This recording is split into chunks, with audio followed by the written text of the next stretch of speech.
Hello, beautiful humans. Welcome to the Human Beauty Movement podcast, your source for hope, healing, happiness, and humanity. My name is Jennifer Norman. I'm the founder of the Human Beauty Movement and your host. This podcast is here to guide you on your journey of self-love, empowerment, soul alignment, and joy. With each episode, I invite beautiful humans from all corners of the globe to join me for open conversations about their life lessons and the important work that they're doing to help heal humankind. Take a moment now to subscribe to this podcast so you don't miss an episode. I'm so glad you're here joining me for today's show.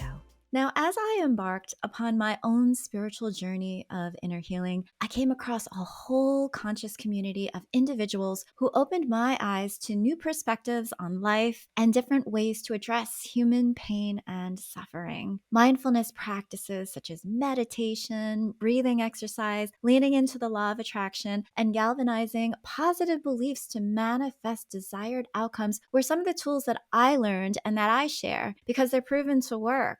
And frankly, they make me feel better. My next guest is a spiritualist who has his own method of addressing human well-being. Tom Paladino is a scalar light researcher who believes that the most holistic healing takes place in the quantum field. In this episode, we'll discuss the quantum field, the concept of scalar light, and Tom's unique method of healing. Now, first, I want to disclaim that this podcast is for information and entertainment. We don't give medical advice, and we don't treat, cure, or prevent any disease. Next, the opinions of my guests are theirs and may not necessarily reflect my views or the human beauty movements. And last, no one is responsible for your health and well-being but you. So do make informed decisions with guidance from accredited professionals to determine what's best for your own mind, body, and spirit. So with that, I'd like to introduce my guest to the show, Tom Paladino. Welcome, Tom.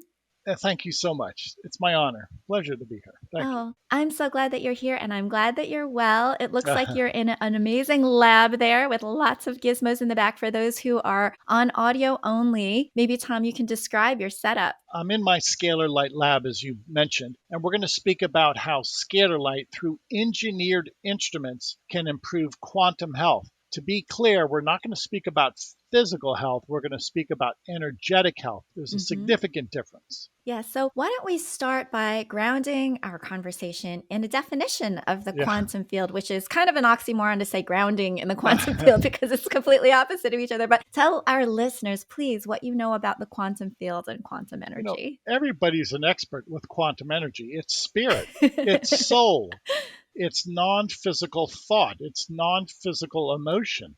So we're working with consciousness. I do not work with people. I work with force fields or quantum fields. Now, many people realize that everybody has a force field, an energy field. That's what I access. That's why I develop these instruments to access an energy field, not a biological person.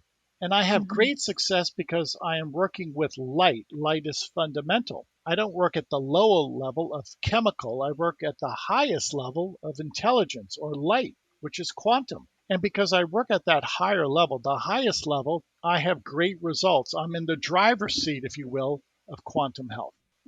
I think that Joe Dispenza has probably popularized quantum energy and the quantum field for most people. I mean, his material and his books are amazing. Becoming Superhuman is an amazing book. I highly recommend it for anybody who wants to know a little bit further about quantum field, quantum energy, and the power of using the quantum field in order to obtain some healing or at least a sense of better well-being for yourself, which is indeed spiritual, but can also slip into the physical through the power of the mind. Yes. But first, let us talk about what we say when you say this isn't physical and that it is spiritual and the idea of quantum healing. Can you provide a basic overview of what it means versus conventional medicine, for example? Sure. Looking at the physics here, it's non-physical. There's no electrons or protons. If you're a physicist, you say, well, this is intelligence or information. If you're a layperson, you say it's consciousness or it's spirit. All of those are synonymous terms.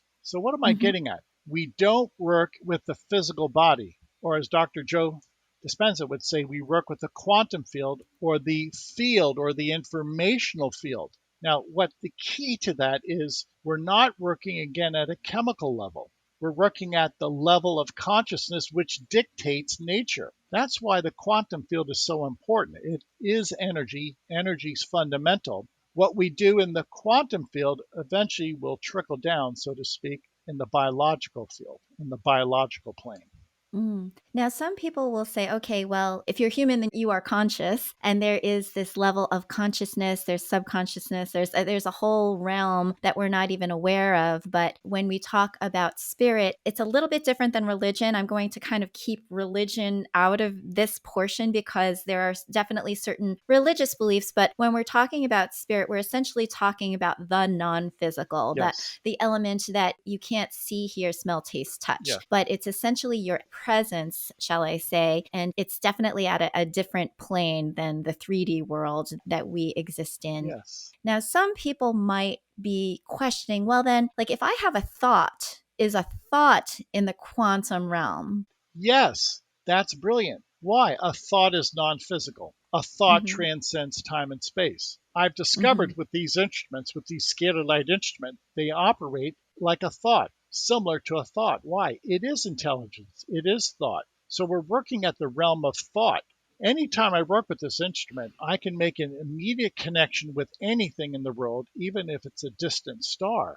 So everything is concatenated or quantum entangled. And these instruments prove it. I'm able to access the universe in a flash, so to speak. Well, what is thinking? Well, you can think in a flash, so to speak. There is no impediment, there's no structure that can impede a thought. Mm-hmm. And it's interesting that, I mean, you have a device, and I feel like it's almost like a physical representation of what we're talking about in quantum realm, because certainly thoughts are quantum. People might think, for example, imagination, which is your thoughts, the visions that you have, or if you're having a dream and you can fly in the quantum realm, perhaps you can fly. I'm not sure, but perhaps in the quantum realm, anything is possible at any given state. There is nothing that is impossible. And then our ability to draw it and to almost like magnetize it into the physical is a whole other aspect Yes. of, I think, of physics, right? Exactly. Thank you so much. And that's where we're Mm-hmm. going with this. I have developed instruments that capture thought or consciousness.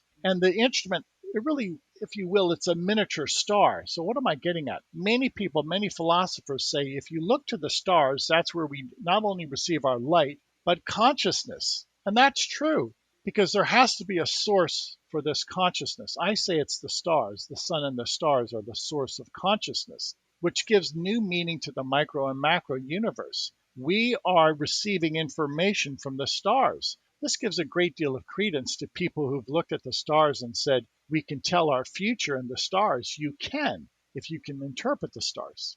I recently went to the California Science Center. I live in Los Angeles, and I saw an IMAX documentary on the Webb telescope. And it is the interstellar mind bending phenomenon. It just blows my mind that this telescope could go 1 million miles away from the Earth and take photographs of the beginning of the universe. It can capture the light energy and bring it back and show you when our universe was born, like to the day. And it's extremely just mind-blowing that because of the way that light actually moves so much slower, and the stars that we look up at the sky, that light is so old, and that star could Yes, have burnt out thousands of years that's ago, right. but because it takes such a long time for it to get to us. And so that's where it's almost like, yeah, there is a shifting and a suspension of belief, because it's very difficult for the mind to kind of bend around unless you really kind of sit with it for a while. Yeah. I know it takes me a long time. I'm not that smart. So I just have to like just be like, wow, this is pretty complex, but it's very cool. No, you are very smart. And you realize that when we're looking at electromagnetic energy, it has a limit of about 186,000 miles per second. So it takes time for that light to come to the Earth. Now, what's my point? Consciousness is instantaneous. Scalar energy, there's no time lag. There is no time with scalar energy. So if you're looking at the universe through the lens, so to speak, of scalar energy, everything is instantaneous. You can actually tell the exact position of a star in outer space. It's quite Mm. different. There are two realities: consciousness, scalar energy, and what we call the physical 3D world, electromagnetic energy. Now, in doing research for this episode, I was looking up scalar energy or scalar light because I thought that that was a term that you invented. And I was like, oh, it's actually something that metaphysicists and spiritualists have actually referred to as being in contrast to electromagnetic energy. Can you describe that? Yes. Well, the current term in vogue is scalar light or scalar energy. Why? Well, that's hard to say, but physicists decided upon that back in the 80s. I remember reading a college book back in the 80s, and they described scalar energy as a longitudinal wave or scalar energy. So we're looking at a new and emerging science. The terms are going to be likewise new and emerging. The distinction is this: scalar energy is not electricity. When we speak about consciousness, that's not electricity, it's scalar energy. When we speak about thought, a thought is not magnetism, it's not electricity. Thought is non-physical. Scalar energy is non-physical. This opens up a new branch of physics. This is so promising, Jennifer, that we're now able to capture energy and manipulate it and work with a new paradigm. This technology will change the world.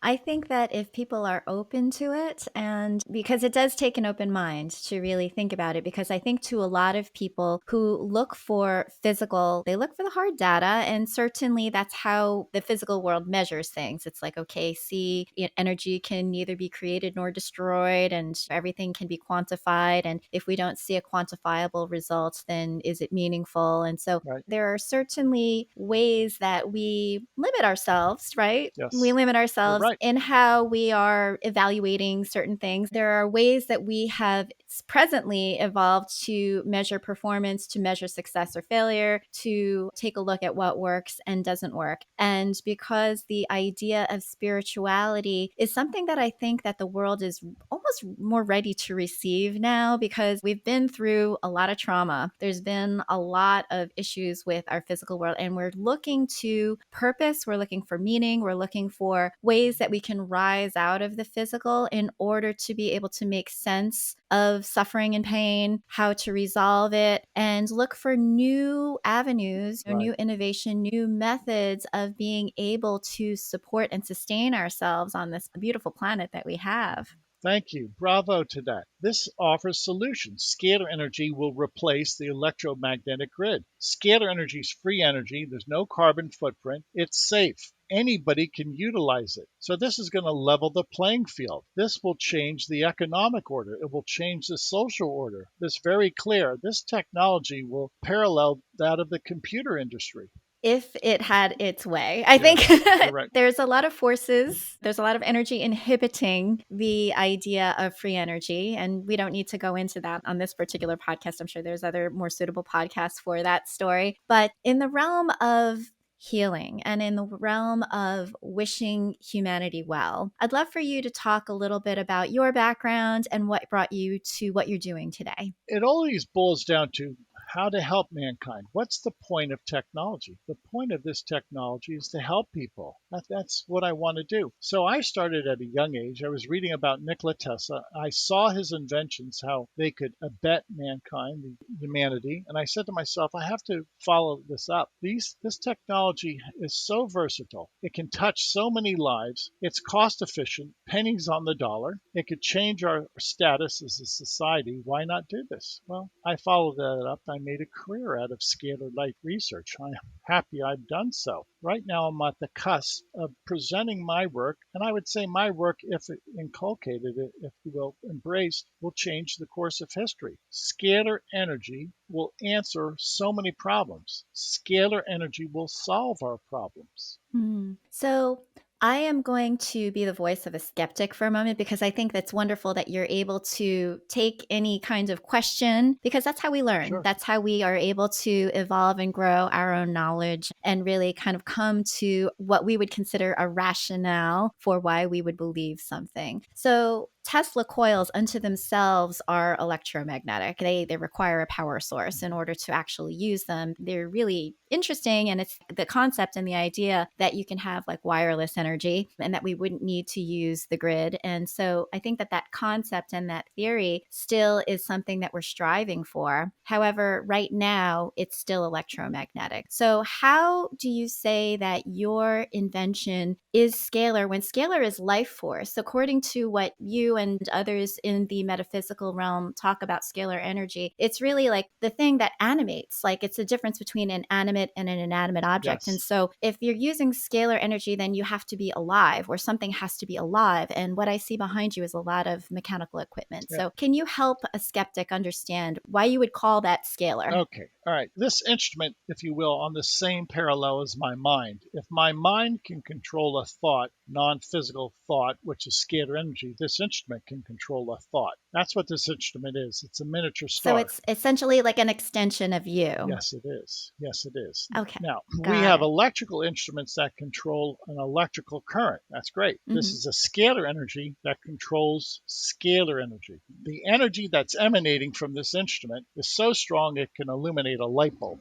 So that's free energy that's coming off that Tesla coil. Yes, Tesla coils can be used to magnify an electrical current. They can also Right. be used to magnify a scalar current. My contention is what I've experienced in my laboratory with this instrument is not an electromagnetic instrument, and I do not have per se what would be the standard results from using electricity. My results are unique as per this spectrum, as per this dimension of scalar energy. So to be clear, there are two dimensions, electromagnetic and scalar. I prefer to work with the scalar dimension. It's much more versatile. It's much stronger. So it's almost like I was thinking about some of those priming devices. I've actually bought one where it was a headset where it would essentially go onto your head and provide certain pulses to help prime your neurons and things like that. That might be a little bit different than what you're talking about, of course, but I'm just trying to put it into an analogous kind of a situation to help people understand. So it's almost like you are helping to magnify or take your consciousness Yes. and either transmit it or Yes. to grow it, to make it larger Yes. and emanate so that it has greater impact in the quantum field. Is that Yes, how to describe it? that's correct. I'm not reinventing the wheel. I'm simply accessing that dimension of scalar energy, and I will enhance thought. I will enhance what I consider to be biological health Got it. or spiritual health. I believe this instrument will enhance soul, mind, and body.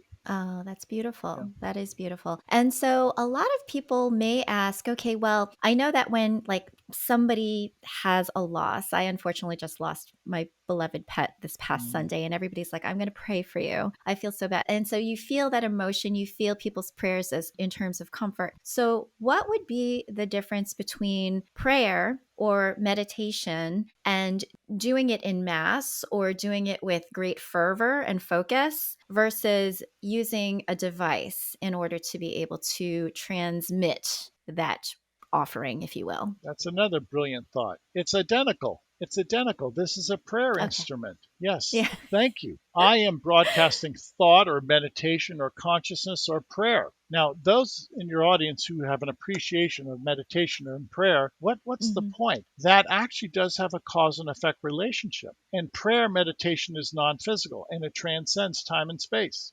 This instrument controls scalar energy that's non-physical and transcends time and space and does have a cause and effect relationship. So we are operating at the realm of thought, non-physical information, as opposed to a chemical nature. Got it. So some others might argue, well, if scalar light and energy is free, everybody has it, all of nature can be essentially composed or said to be embodying scalar energy, then why is there a need to charge for that service? Yep. I think a lot of people would say, well, why do I need to go to Tom Paladino with his own unique scalar device in order to get healing? How would you respond? Yeah, that's a good point. I do this because I want to abet mankind and I have expenses. Now, if I had benefactors, I would treat everybody for free. Just to give the audience a clue in, on a daily basis, I work with thousands of photographs around the world pro bono, those who cannot afford sessions. So, if you will, our economic model is those who can afford do so, and those who cannot afford a session, we treat them for free. So I want to get away from that, what I call the law of the jungle. I want to liberate mankind with this energy. Now, at the present moment, there is no benefactor. It's me, or I should say it's the general public. And there is only one researcher. It's me. So I have to charge for services right now. I have expenses. If the world gets involved, then the greater number of people that get involved, the greater number of people we can work with free, pro bono. Are you investigating working or maybe getting grants from nonprofits or other health organizations? Yes, I've always opened that door. I've spoken to a number of organizations, but nobody's taken me up on it. To answer your question, nobody's ever donated $1 to our cause. Why is that? Why do you think that is? I don't know. I could hazard some guesses, but I won't. I won't waste our time right now. But to be clear, I've not received $1 from any organization. Okay. All right. Well, I want everybody to know that Tom Paladino is here. You can tell that he has a kind heart. You can tell that his intentions are in the right place. He absolutely believes in the power of his invention, and he is offering it to you for a 15-day free trial so that you can see for yourself. You can go over to scalarlight.com if you'd like to try it out. It might be something that you'd be interested and curious about. I believe that you just send a photograph and perhaps a little bit more information, and then maybe, Tom, you can describe what happens after that. Okay. As you mentioned, I work again in the quantum field, in the informational field. I don't work with people. People will email a photograph. This is my photograph. Look at that gorgeous photo. Thank you. Tom's holding up a photo of himself right next to his face for those who are just on audio right now. So for the sake of clarification, what is a photograph? It's my bilocated version. This is my quantum Tom. This is my biological Tom. This is my quantum Tom. My photograph has my soul, mind, and body. People do not visit my laboratory. They simply email a photograph to me. Now, by way of analogy, we're having a conversation through our computer. Well, Jennifer's not in my computer. It's her image. And likewise, when people send me their image, I work through their image. Their image has their soul, mind, and body. And I can perform, if you will, healing upon the quantum field, which is the photograph. Now, that's how I propose to work with humanity. If I can work with one person, I could work with 1 billion photographs a year. This is quantum healing in the non-physical realm, the quantum realm, through a photograph. So this is per se not Western medicine. This is not Newtonian physics. Yeah. It's a new branch of physics. Well, I appreciate you explaining that. And I think that people can, if they're curious, can go and find out for themselves if it's for them. And so they can go and get their free 15-day Scalar Light trial on the website scalarlight.com. Tom, I want to thank you so much for being on the Human Beauty Movement podcast today. Thank you for your energy and wanting to help others. Thanks, Jennifer.